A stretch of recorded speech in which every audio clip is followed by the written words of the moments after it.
ஹிந்து பெற்றோர்க்கு பிறந்திடும் சனாதன ஹிந்து தர்ம யோனிஜம்.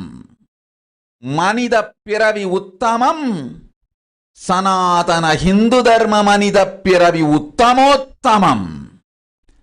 இந்த உத்தமோத்தம பிறவி எடுத்த எல்லோருக்கும் ஜீவன் முக்த விஞ்ஞானத்தையும் சனாதன தர்மத்தையும் காக்கின்ற கடமையும் உண்டு.